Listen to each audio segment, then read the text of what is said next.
Et puis les caucus de députés nationaux de deux provinces, la Tchopo et les Kwango, ont été réussis tour à tour ce mardi 28 octobre par le vice-premier ministre, ministre de l'Intérieur, Jacques-Maine Chabani.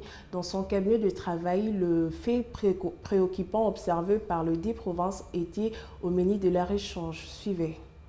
À la suite des faits inquiétants qui rongent leur province, les caucus des députés nationaux des provinces de la Tchouapa et du Kwango ont été reçus tour à tour ce mardi 28 octobre 2025 par le vice-premier ministre, ministre de l'Intérieur, Sécurité, Décentralisation et Affaires coutumières, Chabani Louko, dans son cabinet de travail. Pour la première réunion, il était question pour le caucus des députés nationaux de la Tchouapa d'exposer à nouveau au vice-premier ministre Chabani la situation sécuritaire dégradante dans leur province, caractérisée par le sous-effectif des agents de l'ordre, ainsi que les problèmes d'administration observés dans les 6 territoires de la province. La loi de programmation de la réforme de la police récemment promulguée permettra de résoudre la problématique liée à ces sous-effectifs.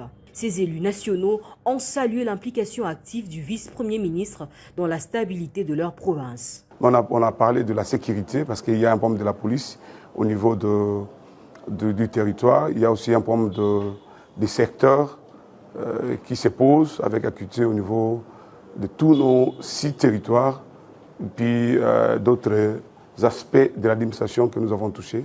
Donc la primaire de l'information c'est au VPM, nous l'avons déjà donné, nous ne voyons pas pourquoi on doit continuer, mais nous avons été bien réussis et on a eu des réponses que nous pensions avoir.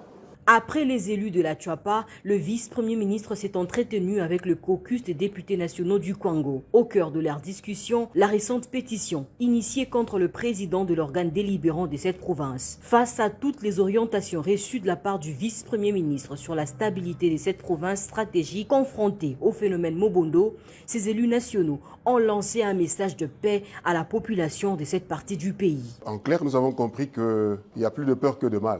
Le VPM n'a jamais été contre le travail du contrôle parlementaire qui doit se faire, comme c'est initié présentement chez nous. C'est déjà une bonne chose. Tous, nous sommes suspendus aux résultats qui vont sortir de ce travail. Et le souhait, c'est que ça se fasse sans trop de passion, que ça ne se fasse pas dans le cadre des règlements des comptes, que les députés provinciaux fassent leur travail comme il se doit, dans le respect des normes. Le VPM est très réceptif. Je pense qu'il nous a rappelé, et c'est ce qu'il a